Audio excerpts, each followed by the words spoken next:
Okay, so we want to talk about Musk more, okay? Because we're joking around about him, but he is someone who, when all is said and done, his legacy will be death. He's a bringer of death.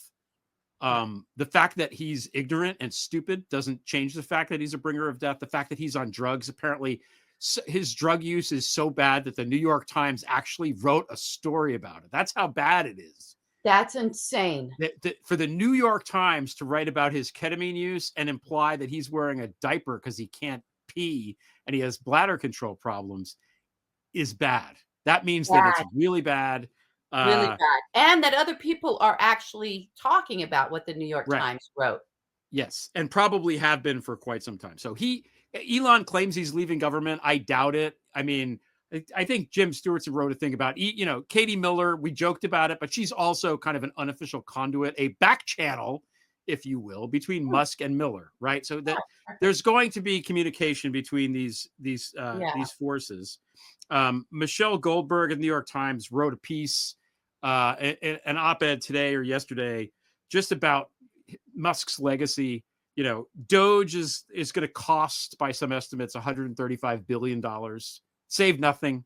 And that doesn't count the court cases that are going to go on and all the wasted energy of all the people that he fired and the lives that were upset. Just a colossal waste. He stole all our data. Still don't know where that's going to shake out. Don't know.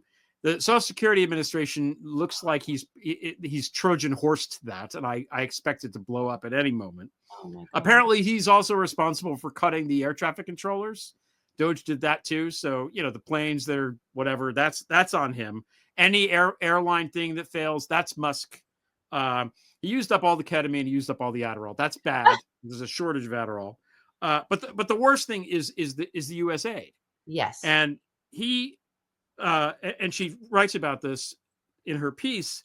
There was a study at Boston University that said 300,000 people are probably already dead because of the USAID cuts already. So Musk and Trump both have 300,000 deaths, mostly children who are starving. So that's on him. It's just on him forever. And Nature magazine ran a report and a study extrapolating, suggesting that there were going to be 25 million people who die directly as a result of just the USAID thing and the stuff that Musk and Trump have done. And Dan Moynihan, who's a professor at University of Michigan, that's how I learned about it. He posted it and he wrote, if that number's true, the 25 million, it puts Trump and Musk in the category of the most brutal leaders of the 20th century in terms of unnecessary lives lost. And that doesn't even take into account the pre-Musk shit with the first Trump term, when all of the people who died of COVID unnecessarily, because purely based on his negligence. People were going to die anyway, but studies have shown that, again, 300,000 people are dead that wouldn't have died if he was not terrible about it.